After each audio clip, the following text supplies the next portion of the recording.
자, 베드로전서 4장 2절 말씀 우리 힘차게 샤우팅합니다. 시작.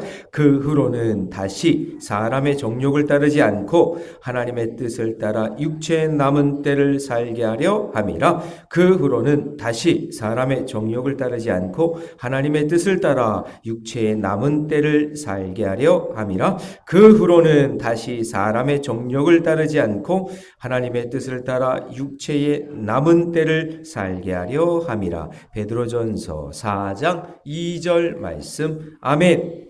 할렐루야.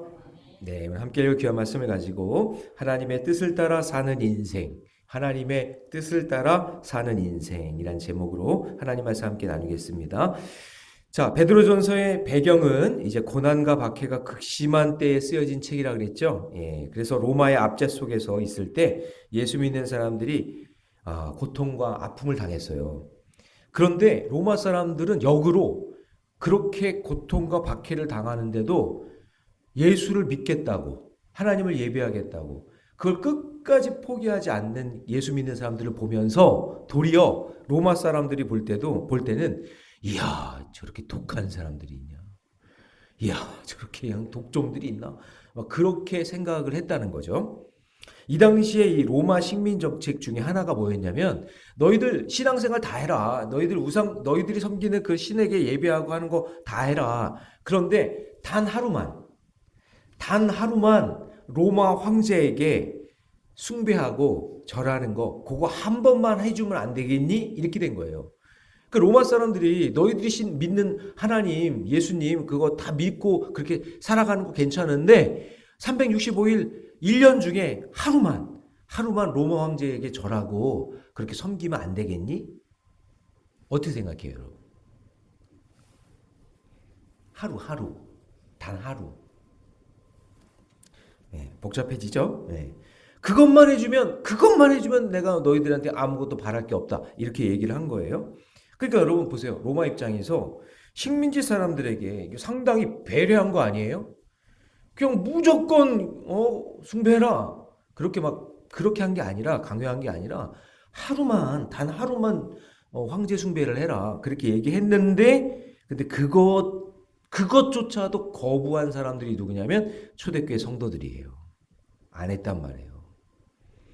그래서 1년에 한 번이든 10년에 한 번이든 향 피워놓고 로마 황제에게 절하는 거, 그거 하는 거 우리는 하나님을 배교하는 거다 이렇게 생각하고 하지 않았기 때문에, 그러니까 로마인들이 보기에 초대교회 성도들은 너무나 악질인 거예요. 아니 다른 민족들은, 다른 사람들은 우리 말 듣고 그렇게 하는데 예수 믿는 사람들은 하루도 그렇게 하지 않으니까, 그러니까 그걸 용납을 하지 않으니까 그렇게 핍박을 하고 그렇게 고통스럽게 한 거예요. 그러니까 여러분, 하나님의 뜻을 따라 사는 인생은 한 번 했다, 두 번 했다, 그 횟수가 중요한 게 아니라, 확률이 중요한 게 아니라, 하나님이 천지를 창조하셨다. 할렐루야. 예. 예수님이 날 위해 죽으셨고 부활하셨고 승천하셨다. 성령님이 지금도 나와 함께 하신다. 이 사실에 대해서 부인할 수가 없는 거예요. 이거는 너무나 당연한 사실이니까. 그래서 이것을 확실히 믿고 사니까 어떻게든지 365일 중에 한 번만 전하면 안 되겠니? 라고 하는 게 통하지가 않는 거예요. 그 하루도 용납할 수가 없는 거예요. 가끔 이런 분들 있죠. 아유, 하나님이 제 형편 다 아시잖아요. 아유, 그냥 하루 주일 예배 안 드리고 그냥 장사하고 그냥 먹고 살아야 되니까. 아이, 하나님 365일 중에 한 번만. 52주 중에 한 번만. 어떻게 안 될까요, 하나님? 그런 사람 있어요. 아니, 우리 교회는 없지 않나? 우리 교회는 없잖아요. 그러니까 여러분, 그렇게 살면 안 된다는 거. 초대교회 이 사람들도 365일 중에 하루 우상 숭배하는 거, 그거 용납하지 않아서 이렇게 핍박을 당했다. 이제 그런 얘기예요. 자, 그러면 하나님 뜻대로 사는 게 어떤 것인가? 그것을 한번 살펴볼게요. 자, 먼저 첫 번째는 뭐냐면, 고난을 통해서 영적인 회복을 하나님이 허락해 주신다는 거예요. 고난을 통해. 자, 우리 1절 말씀. 1절 말씀 같이 한번 읽어봅니다. 다 같이 시작.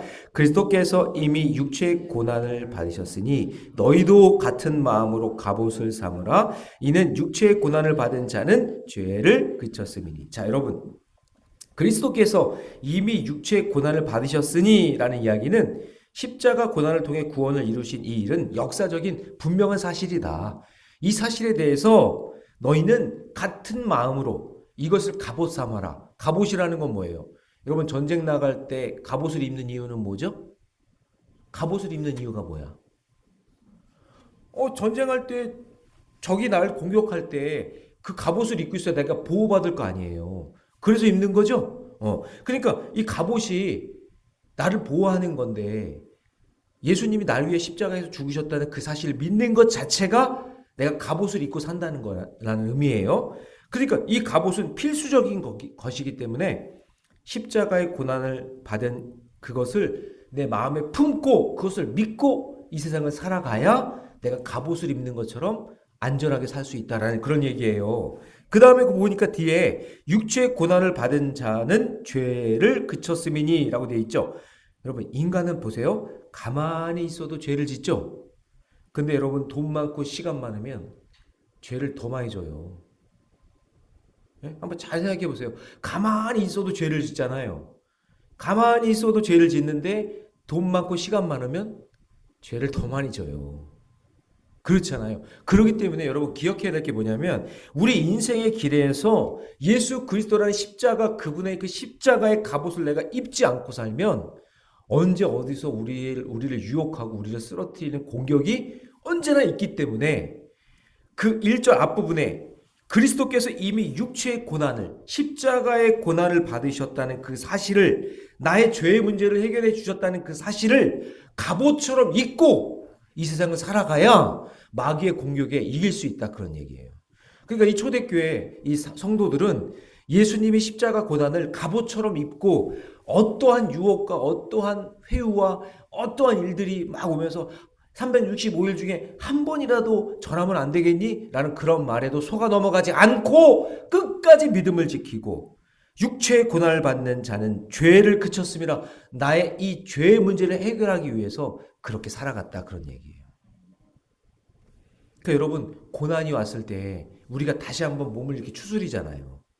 그래서 저번에 코로나 때도 신앙생활을 못하게 되니까, 교회 못 나오게 되니까 더 어떤 분들은 그러더라고요. 목사님, 신앙생활을 못하니까 더 답답하고 힘들었어요. 그러니까 더 성경책 읽게 되고 말씀 묵상하게 되고 막 그러잖아요.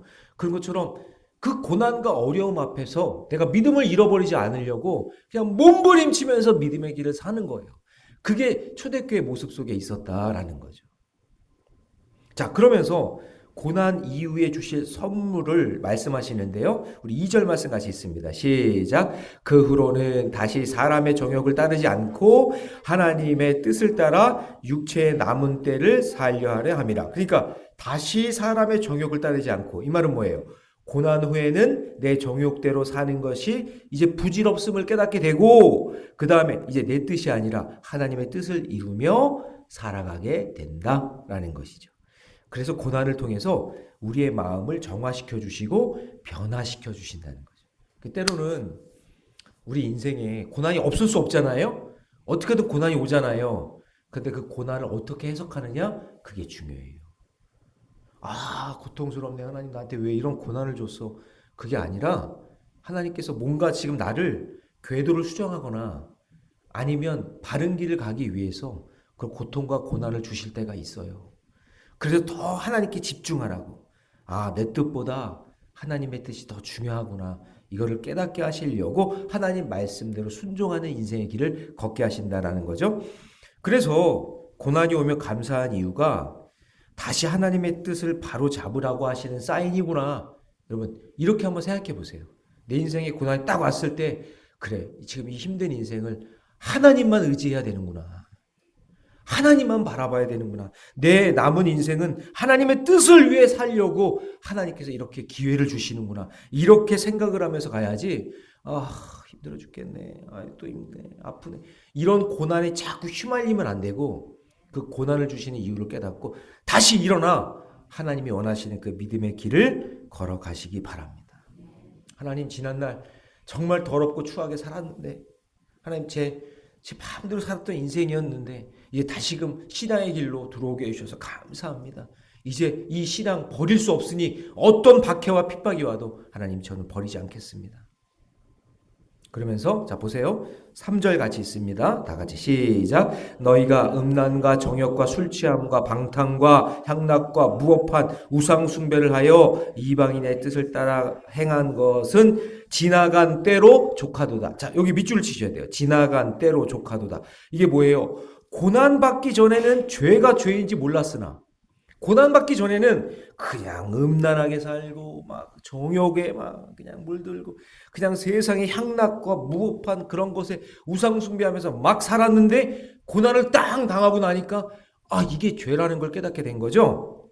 그러니까 예전에는 몰랐는데 고난으로 깨닫게 되니까 죄악인지 알게 되고 모든 것이 다 지나갔다라는 것을 깨닫게 되니, 고난이 우리를 정하게 하시는구나, 깨끗하게 하시는구나, 지나간 때로 족하도다, 그 모든 것들이 다 지나갔구나, 이걸 깨닫게 됐다, 그런 얘기예요.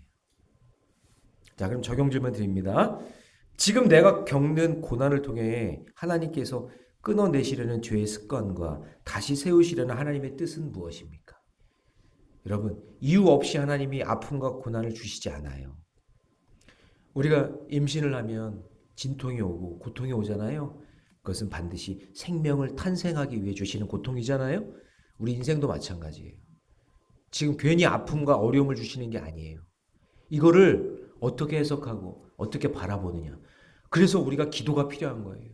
이제 뒤에도 나오지만 이것을 놓고 하나님, 나에게 기도하시라고, 기도하라고, 이걸 위해서 내 삶의 인생의 길을 수정하라고, 하나님이 정말 기뻐하시는 길을 걸어가라고 오늘 저와 여러분에게 주시는 새로운 물결인 줄로 믿습니다. 그래서 이걸 나 고통을 주려는 파도가 아니라 하나님이 새로운 변화를 주시려는 물결로 여기고 하나님 말씀에 순종하며 믿음의 길 걷는 저와 여러분 되시기를 축복합니다. 자, 두 번째, 하나님의 뜻을 따라가는 사는 인생은요, 세상의 비방에 넘어가지 않는다, 그 얘기예요. 자, 여러분, 이런 상황이 이제 일어난 거예요. 365일 중에 로마 황제에게 한 번만 절하면 안 돼? 하루만 절하면 안 돼? 그랬더니 초대교회 성도들은 아니, 모든 날이 하나님 건데 어떻게 우리가 우상 숭배? 안 돼. 그럴 때문에 막 핍박을 했다는 얘기잖아요. 그렇게 막 핍박을 하고 고난을 당하니까 그 모습을 보면서 사람들이 에이, 저희 못난 인생들, 에이, 저 머저리들 저렇게 고통당하고 힘들어하는데 저렇게 살아가나? 그러면서 비방한다, 그런 얘기예요. 자, 4절 말씀 같이 있습니다. 다 같이 시작. 이러므로 너희가 그들과 함께 그런 극한 방탕에 다름질하지 아니하는 것을 그들이 이상히 여겨 어떻게 해요? 비방하나. 그러니까 옛날에 나와 함께 놀던 사람들이 나랑 같이 막 술 취하고 방탕하고 막 하면서 막 니나노 막 하면서 그렇게 살았던 인생들, 가끔 여러분 전화 오지 않아요? 그런 사람들이? 저는 이제 신학교 가고 이제 점점 시간이 갈수록 그런 친구들하고는 멀어지더라고요. 저도 이제 동창들이 있고 막 그러잖아요. 제가 예전에 한번 사회 봉사 프로그램으로 교회라는 거 티 안 내고 그냥 이렇게 공원이나 아니면 유원지 같은 거 청소하고 그랬어요. 그런 것도 참 좋은 사역인데, 이게 동네를 청소하는 거예요. 그러면 그게 뭐 성도인지 뭔지 모르잖아. 저 사람들 이렇게 이 지역을 이렇게 깨끗하게 해주나? 정말 좋은 사람들이네. 그러면 이제 나중에 알고 보면 어디 교회 성도들이야. 그러면서 이제 청소를 하는 거예요. 근데 저도 열심히 막 청소를 하고 있었어요. 저는 이제 목회자니까 저도 티 안 내면서 막 열심히 막 청소하고 있었는데, 어떤 저기 아자로 시작하는 유명한 차 브랜드 있죠? 이렇게 동그라미 몇 개 있는 거, 이런 거. 예. 하여튼 그 차를 타고 뭐 되게 멋진 차를 타고 온 흰색 차가 쫙 제 옆에 쓰더니 창문을 쭉 내리면서 영진아 그러는 거예요. 그랬더니 고등학교 동창이야. 근데 저를 굉장히 불쌍하게 보는 거예요. 제가 거리를 청소하고 있잖아요. 그러니까 저를 청소부로 생각한 거죠. 미화원, 환경 미화원. 그러면서 저한테 지갑에서 돈을 꺼내주는 거예요.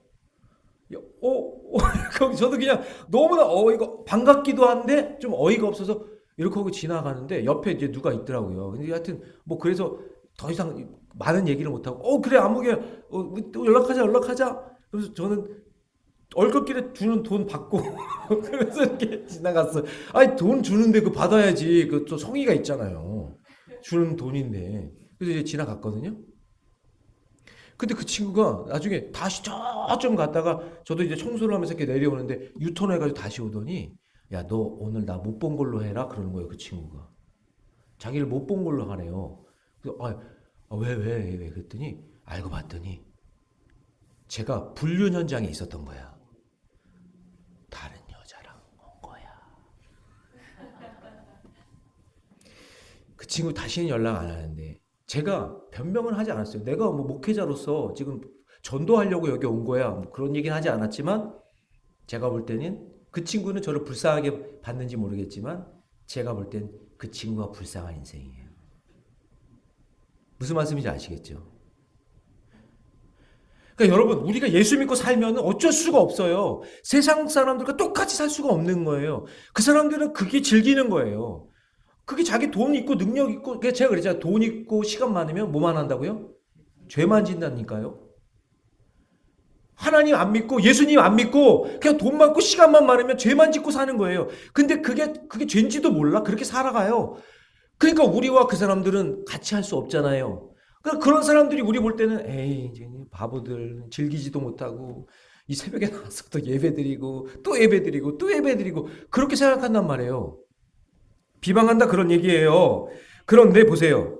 어울리지 않겠다고 결심하니 그들이 하나님을 비방하겠다라는 얘기를 하고 있는데 우리랑 어울리지 않는다. 세상 사람들이 예수 믿는 사람들 보고 아유 쟤네들은 우리랑 어울리지도 않아. 쟤네들은 놀러 다니지도 않고 맨날 예배만 해. 이렇게 얘기하면서 비방하는 그런 사람들에 대한 이 비방이 원어 뜻이 뭔지 아세요? 비방이? 그게 뭐냐면 신성모독이라는 뜻이에요. 자, 다시 정리를 해볼게요. 이 부분에서. 우리가 세상과 어울리지 않는다고 세상 사람들이 우리를 비방하잖아요.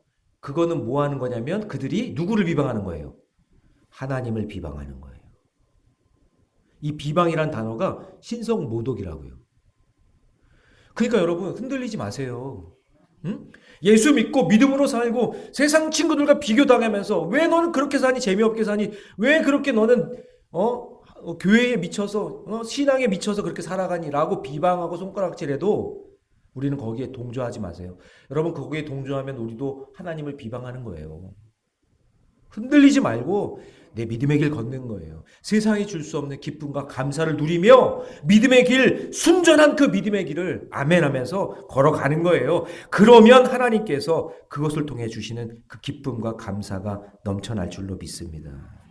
나중에 어떻게 되는지 아세요? 자, 5절. 5절 말씀 같이 있습니다. 다 같이 시작. 그들이 산자와 죽은 자를 심판하기로 예비하신 이에게 사실대로 이게 무슨 얘기냐면 그들은 누구냐면 타락한 세상 사람들, 우리를 비방했던 그 사람들이 하나님 앞에 서서 사실대로 자기의 죄를 고하는 날이 온다 그런 얘기예요.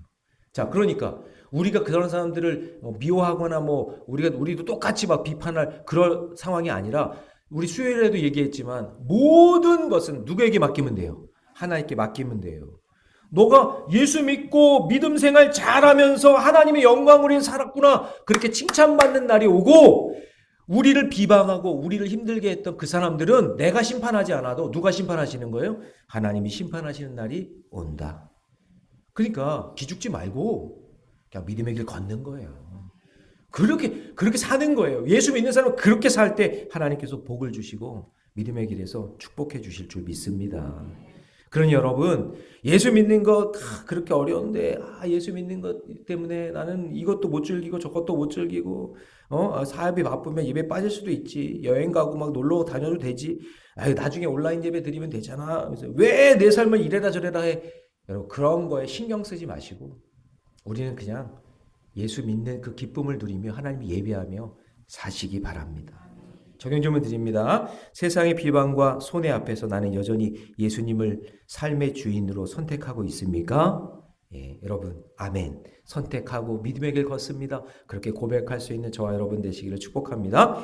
자, 끝으로 하나님의 뜻대로 사는 인생은요, 도리어 하나님께 영광을 돌리며 산다라는 거예요. 자, 이제 중요한 게 7절이에요. 자, 7절 밑줄 다 치세요. 7절 중요합니다. 다 같이 시작. 만물의 마지막이 가까이 왔으니 그러므로 너희는 어떻게 하고 정신을 차리고 그 다음에 근신하여 어떻게 해요? 기도하라. 자, 그 밑줄을 탁 치세요. 정신이 바짝 나죠? 마지막 때가 반드시 오니까 그때 정신 차리고 근신하여 기도하고 있어라 라는 그런 얘기예요. 그 다음에 어떻게 하래요? 나는 기도하고 또 내 삶에서는 8절 시작. 무엇보다도 뜨겁게 서로 사랑할지니 사랑은 허다한 죄를 덮느니라. 네, 내 시간이 이제 없어요. 하나님의 시간표는 이제 점점 가고 있지만 내가 사랑할 사람들에 대해서 뜨겁게 사랑하고 그리고 서로를 덮어주며 믿음의 길 걸어가라. 그 다음에 9절 보니까 서로 대접하기를 뭐 없이 하고 원망 없이 하고, 여기 대접한다는 것은 식탁 교제를 이야기하는 거거든요. 남에게 베풀 것이 있으면 정말 최선을 다해서 베풀어라. 후회 없이 서로 대접하기를 원망 없이 하고, 그 다음 10절 다 같이 시작. 각각 은사를 받은 대로 하나님의 여러 가지 은혜를 맡은 선한 청지기 같이 서로 봉사하라. 그러니까 여러분, 우리는 자, 세상 이렇게 살펴보면서 뭐 이거네 저거네 막 지금 나라 돌아가는 이런 상황이나 이런 것들에 대해서 우리는 하나님께 맡기고 기도해야 돼요. 기도하고 하나님 이 나라, 하나님 이 지금 상황, 하나님 주님께서 선한 길로 인도해 주실 것을 믿습니다. 그러면서 적극적으로 믿음의 길 걸어가면서 기도하지만 내가 할 수 있는 일, 내가 할 수 있는 일이 있고 할 수 없는 일이 있잖아요. 내가 할 수 있는 일이 있다면 내 은사를 깨닫고 내가 할 수 있는 일 최선을 다해서 서로 봉사하며 믿음의 길을 걸어가라. 그 얘기예요. 그 다음 11절은 좀 길지만 같이 있습니다. 시작. 만일 누가 말하려면 하나님의 말씀을 하는 것 같이. 자, 여러분 보세요. 세상 사람들이 누가 막 나한테 비난하거나 비방하거나 아니면 무슨 말을 해. 그랬을 때 우리가 똑같이 그런 사람들이랑 똑같은 말을 하는 게 아니라 하나님의 말씀을 하는 것 같이 하고. 자, 그러면 하나님 말씀을 하는 것처럼 하려면 뭘 알고 있어야 돼? 그렇죠. 말씀을 알고 있어야 하나님 말씀이 내 입에서 나오죠. 그렇죠? 그 다음에 누가 봉사하려면 하나님이 공급하시는 힘으로 하는 것 같이 하라. 내가 어떤 일을 봉사해야 되는데 내 생색내고 내 힘으로 하는 게 아니라 하나님이 주시는 힘으로 하고, 이 범사에 예수 그리스도로 말미암아 하나님의 영광을 받으시게 하려 함이라. 이 모든 것이 나의 공로, 나를 자랑하는 것이 아니라 하나님을 높이고 하나님께 영광 돌리는 것처럼 하라. 그에게 영광과 권능이 세세 무궁토록 있다라고 우리에게 말씀해 주시는 거죠. 그러므로 여러분, 핍박과 환난의 이 시대 속에서 살더라도 여러분 흔들리지 말고 하나님이 기뻐하시는 믿음의 길 걸어가시기 바랍니다. 적용 질문 드립니다. 오늘 나의 말과 행동, 섬김과 관계 속에서 정말 하나님만이 영광을 받고 계시는 분임을 믿으십니까? 예. 여러분의 삶을 통해 하나님만 영광 받는 인생 되시기를 주님의 이름으로 축원합니다. 기도하겠습니다. 사랑의 하나님, 오늘도 우리에게 귀한 말씀 주시니 감사합니다. 주님, 내 삶을 통해서 하나님의 뜻을 따라 사는 인생의 모습이 드러나기를 원합니다. 주님, 로마의 그런 핍박 가운데 365일 중에 한 번만, 하루만 로마 황제를 섬기라고 했던 그 권유에도, 그 명령에도 나는 365일 하나님만 예배하겠다라고 이야기했던 그 초대교회의 신앙, 그 신앙을 본받게 하여 주시고 어떤 고통과 어려움이 와도 그것을 잘 견뎌내며 참여내며 하나님이 기뻐하시는 믿음의 길 걷게 하여 주시고, 세상의 사람들이 나를 비방하고 신성모독을 해도 하나님 거기에 넘어가지 않고 굳건하게 내 믿음을 지키며 믿음의 길 걷게 하여 주시옵소서. 그리고 나의 모든 삶을 통해 오직 하나님께만 영광 돌리는 귀한 삶이 되게 해 주옵소서. 하나님, 오늘 조옥자 권사님 수술이 있습니다. 하나님, 사랑하는 딸의 그 연약한 몸을 만져주시고 의사의 수술에 오차 없이 깨끗하게 치유될 수 있도록 하나님께서 함께해 주시옵소서. 이 모든 말씀 우리 주 예수님의 이름으로 기도하옵나이다. 아멘.